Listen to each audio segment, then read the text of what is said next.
जी दोस्तों नमस्कार। मैं देसी न्यूज़ इंडिया से राहुल ठाकुर और आज हम आए हुए हैं खरक गांव में, खरक पांडुआ गांव में विकास भाई से मिलने, जो हैं युवा हरियाणा कृषक समाज के मीडिया प्रवक्ता। आइए उनसे आपको रूबरू करवाते हैं। आइए उनसे कुछ सवाल जवाब करेंगे।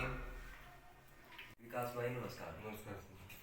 हमारे सभी साथियों को नमस्कार कर दो। जी, आपके सभी दर्शकों को मेरी तरफ से नमस्कार और साधुवाद। तो विकास भाई, सुनने में आया है कि इस टाइम आप युवा कृषि कृषि कृषि समाज के मीडिया प्रवक्ता हो, तो आपकी मतलब परमानेंट ड्यूटी कहाँ पे है या कोई फील्ड का काम आपका? जी देखिए, पिछले 2 महीनों से आदरणीय रणदीप सिंह सुरजेवाला जी ने जो मीडिया इंचार्ज हैं हरियाणा, हाँ जी। हरियाणा के प्रवक्ता भी रहे हैं, हरियाणा से ताल्लुकात रखते हैं हाँ जी। और राष्ट्रीय कांग्रेस के भी नेता हैं। उन्होंने मेरे को एक जिम्मेवारी दी है। जो हमारी खुद की विंग है, किसान कांग्रेस बोलते हैं उसे, हाँ जी। उसकी जिम्मेवारी के तहत मेरे को सोशल मीडिया का इंचार्ज होना है। जो मीडिया सेक्शन होता है, जो हमारा सारा कुछ प्रिंट मीडिया आ गया, सोशल मीडिया आ गया, हाँ जी।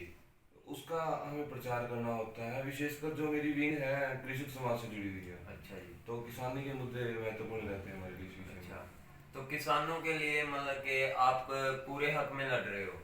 जी, हम अपनी कोशिश बिल्कुल बेहतर तौर से कर रहे हैं और इसको और बेहतर बनाने का प्रयास करते हैं, क्योंकि मैं खुद एक गांव से बिलोंग करता हूं और गांव में किसानी से जुड़े हुए इंसान हैं। हाँ जी। मोस्टली लोग रूरल एरिया है, ग्रामीण एरिया है, तो लोग हाँ खेती जी। बाड़ी से ही संपर्क करते हाँ हैं। जी। तो सर मतलब कि जो अभी जैसा कि सभी सबको दर्शकों को पता है कि कोरोना टाइम चल रहा है, तो कोरोना टाइम में आपने क्या कुछ किया और क्या क्या मतलब कि सर्विस आपने प्रोवाइड की है अपनी देखिए सरकार की तरफ से? देखिए जैसे हरियाणा कांग्रेस की तरफ से नहीं, पूरी में राष्ट्रीय कांग्रेस की बात करें, हमारा जिला कैथल लगता है। हाँ जी। आप भी कैथल से और मैं भी हाँ कैथल जी। से हूँ। लेकिन मेरी विधानसभा कलायत है। हाँ जी। विधानसभा के अंदर हमने रणदीप सिंह सुरजेवाला जी द्वारा निर्मित, उनके द्वारा अपने निजी कोष से दिए गए सैनिटाइजर को अच्छा हमने जी। हर दुकान पे, अच्छा। हर गांव में पहुंचाने का काम किया। अच्छा। इसके साथ साथ जो डॉक्टर हैं हमारे, हाँ जी। डॉक्टरों को पीपी किट, N95 मास्क, ये सब मुहैया करवाया गया। अच्छा जी। शहर में कैथल की विधानसभा के साथ साथ कुंडरी, गुलाचीका, हाँ जी। आप कलायत, नरवाना, जींद, उकलाना, बरवाड़ा तक हमने एक विदेशी तकनीक की जो मशीन लाए थे हम, चार्ली टोर्नेडो से अच्छा जी। हाइड्रोक्लोराइड का स्प्रे किया गया। अच्छा जी। तो अब जो नई मतलब कि आपकी पार्टी में नया एजेंडा क्या रहेगा कि भाई मतलब कि आप किस तरीके से आगे काम किस तरीके से करना चाह रहे हो?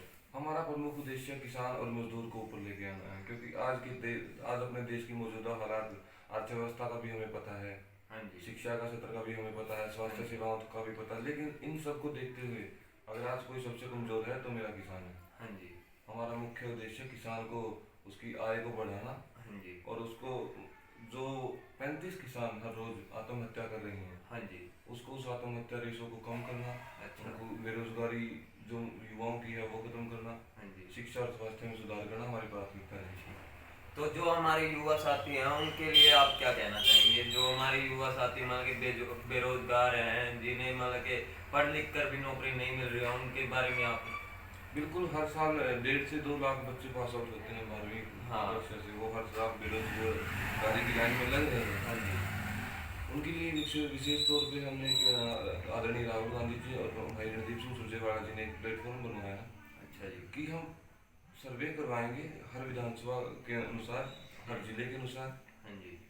वहाँ जिस रोजगार की कमी होगी, हाँ। कई उद्योग भी लगाए जाएंगे, अच्छा जी। ITI, IMT कॉलेज वगैरह। अच्छा।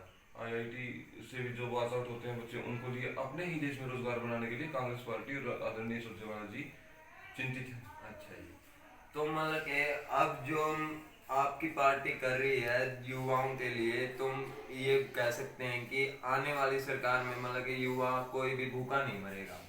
हमारी कोशिश रहेगी बिल्कुल पूर्णतः, क्योंकि मैं खुद युवा हूँ और युवा होने के नाते, देश का जिम्मेवार नागरिक होने के नाते मेरा भी फर्ज बनता है कि मैं अपने युवा साथियों की आवाज बुलंद करूँ। हाँ जी। हम निस्संदेह इस पर काम करेंगे। अच्छा, तो आपने मतलब कि आपका मतलब कि इस लाइन में आने का या मतलब कि लोकतंत्र में आने का मेन उद्देश्य क्या था? मेरा राजनीति शुरू करने का कोई विशेष कोई लालच या फिर मैं लोग राजनीति में नहीं आ रहा था। अच्छा। मेरा राजनीति करने का उद्देश्य सिर्फ हमारे ग्रामीण लोगों की आवाज़ उठती है, क्योंकि हम लोग शहरी लोगों की बजाय पीछे हैं मान पे। हमारा युवा शहर के बच्चों के विषय मेरिट लिस्ट में ना लड़ सकता, नहीं लड़ सकता है। क्योंकि वहाँ शिक्षा अच्छी है। शिक्षा अच्छी क्यों इसलिए है क्योंकि वहाँ आमदनी के साधन हमसे ज़्यादा है। हाँ जी। तो हमारा प्रयास मेन यही रहेगा कि जो हमारे बच्चे हैं और हमारा किसान है वो किसान है। अच्छा, तो आप अपने दिल से कुछ अपनी पार्टी के बारे में कहना चाहेंगे सर? ये मेरी पार्टी निश्चित अच्छी काम कर रही है और आदरणीय सुरजेवाला जी के नेतृत्व में हरियाणा प्रदेश कांग्रेस, आदरणीय शैलजा जी के नेतृत्व में और भाई राहुल गांधी जी के नेतृत्व में हम अपना काम कर रहे हैं। अच्छा, तो विकास भाई, जैसे कि आपको पता है कि दिन पर दिन किसान मरता ही जा रहा है, उसके बारे में आप क्या बोलना चाहते हो? पेट्रोल और डीजल ने मतलब कि किसान की इतनी बुरी हालत कर दी है, किसान की भी और आम आदमी की भी इतनी बुरी हालत करती है कि कोई अंत नहीं है। उसके बारे में आप क्या कहना चाहते हो? देखिए, आज जो मौजूदा किसान की स्थिति है, हाँ जी। मेरा किसान बिल्कुल उसकी कमर टूट चुकी है। हाँ। बिजली है, धान लगने का समय है, बिजली है, कोई नियमित तौर पे बिजली नहीं आती है। कोई पीछे से ये ना है कि बिजली का कोई निर्धारित समय है। उसके साथ साथ डीजल की बात करो आप। हाँ। डीजल की मैं बात करूँ, 26 मई 2014 को मनमोहन सिंह जी प्रधानमंत्री थे, उन्होंने सरकार छोड़ी थी तो 55.49 रुपये डीजल था। हाँ जी। और आज मेरे हिसाब से 76 या 77 रुपये का लगभग डीजल जा हाँ चुका। जी। तो इस दौरान जो डीजल बढ़ा, हाँ। हमें रोडवेज का परिवहन में जो डीजल लगता है, बसों में डीजल लगता है, हाँ। खेती के अंदर जो इंजन लगा रखे हैं, कैप्टी लगा रखी है, उसमें डीजल लग रहा है। हाँ जी। तो मोस्टली काम हमारा खेती का है जो डीजल पे ही निर्धारित है। और डीजल के दाम देख लो आप कहाँ डाले। हाँ। 11 बार सरकार ने एक्साइज ड्यूटी बढ़ाई। हाँ। 11 बार एक्साइज ड्यूटी बढ़ाने के बाद फिर भी 4 साल में इतना इन्होंने इकट्ठा किया कि 32,000 करोड़ रुपए इकट्ठा हुआ था, जो हरियाणा के बजट से भी ज्यादा। माफ हो जाए। बिल्कुल बिल्कुल माफ कर देता। किसानों के कर्जे की आपने बात कही, 72,000 हमारे देश में 62,000 किसान हैं। हाँ। तो उनको 72,000 करोड़ रुपए कांग्रेस ने माफ किया उस समय। अच्छा। लेकिन बीजेपी ने जो अपने 44 नंबर पृष्ठ का घोषणा पत्र था उसमें लिखा था कि हम किसान का कर्जा माफ करेंगे और लागत पे 50% मुनाफा देंगे। हाँ। स्वामीनाथन की रिपोर्ट लागू करेंगे। अच्छा। आज ना तो कोई स्वामीनाथन की रिपोर्ट लागू की गई, नहीं कोई रिपोर्ट नहीं लागू की गई है, ना कोई 50% मुनाफा दिया गया, नहीं दिया गया। इसके विपरीत 7 बड़े उद्योगपति होंगे, हाँ जी। 2,83,00,000 करोड़ माफ कर दिया गया। अच्छा।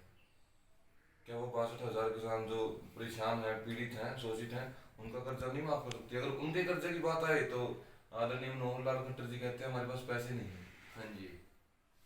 तो भाई मतलब कि अब जैसे कि किसान के साथ साथ जो अपने छोटे दुकानदार हैं या छोटे बिजनेसमैन दुकान पे जो बिजनेस कर रहे हैं छोटा मोटा, वो भी साथ में ही पिसते जा रहे हैं, आप उनके बारे में क्या बोलना चाहेंगे? देखिए, अब इस आने 3 साल पहले की बात बताता हूँ मैं आपको। हाँ जी। 3 साल पहले एक प्रेस कॉन्फ्रेंस हुई थी दिल्ली में। हाँ जी। जिसके अंदर आदरणीय राहुल गांधी जी के नेतृत्व में कॉन्फ्रेंस हुई। आदरणीय नदीप सिंह सुरजेवाला जी ने बात रखी थी कि जो छोटा मजदूर है, किसान है, 50,000 रुपये का उसका जो कर्ज है, हाँ, वो कांग्रेस पार्टी माफ करेगी। क्योंकि आज ऐसा कोई दुकानदार ना होगा मेरा भाई जिसने कोई लिमिट ना करवाई हो। हाँ जी। ठीक है। इसके साथ गेहूं के मामले में बड़ा किसान को परेशान किया। हाँ। गेहूं के विषय में भी आप देख लीजिए, कोई निरंतर कोई खरीद ना थी, नहीं थी, कोई इन्होंने विशेष खरीद केंद्र ना बनाए गए। हाँ।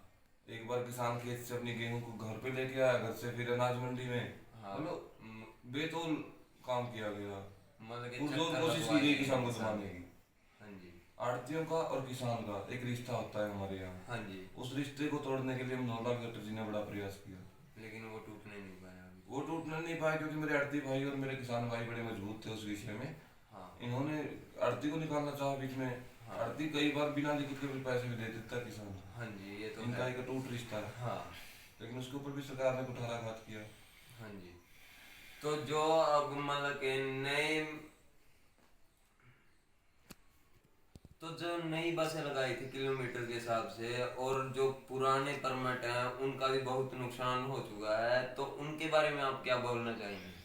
देखिए, एक ऐसा विषय है जिसके संदर्भ में मुझे भी पूरी जानकारी नहीं है, लेकिन इसके साथ साथ मैं आपको ये बोल सकता हूँ जो किलोमीटर स्कीम वाली बसें थी, आप कहीं भी जाइए, चलो अब तो एक कोरोना काल का विषय में बोल सकते हैं कि हाँ। बसें खड़ी हैं। हाँ। वो सारी बसें ज्यों की त्यों खड़ी हैं, ना कोई परिवहन की कोई सुविधा मिली, किराया बढ़ाया जा रहा है निरंतर रूप से। हाँ जी। और जो पुराने परमिट थे उनको भी इन्होंने कुछ टाइम के लिए रद्द कर दिया, और प्राइवेट बसों वालों को बोल दिया कि हम आपको नए परमिट देंगे। तो उस विषय में रोडवेज वाले हड़ताल पे चले जाते हैं। अच्छा, ये कोई बीच का रास्ता निकालना चाहिए जिस विषय में दोनों आदमी मतलब कि बैठ प्राइवेट के बात वाले करें। भी अपने से चल सकें और सरकारी वाले भी चल सकें। हाँ, प्राइवेट वालों के लिए किलोमीटर स्कीम निकाली गई थी, हाँ जी। उसके अंदर भी इन्होंने फर्जीवाड़ा किया। ड्राइवर प्राइवेट, तो मतलब कि ये कर रहे थे कि वे वेट होती थी और कनेक्टर सरकारी दिया जाता हाँ, है। एक कनेक्टर सरकारी मिलता है उसके अंदर, और अच्छा। शायद ड्राइवर प्राइवेट। ड्राइवर प्राइवेट कोई में। नियमित तौर पे कोई व्यवस्था नहीं है। अच्छा, तो जो अब मतलब कि आगे सरकार आ रही है तो आप मतलब कि पूरी तैयारी में हो आगे जो सरकार के लिए एजेंडा लेके तैयार हो आप? देखो, एजेंडा ऐसा है, एजेंडा मेरे भाई पार्टी लाइन अपने उस पर घोषणा पत्र अपना हर पार्टी बनाती है। हाँ जी। उसके सदर में जो हमारा परिवहन विभाग रणदीप सिंह सुरजेवाला जी के पास भी रहा है, हाँ जी।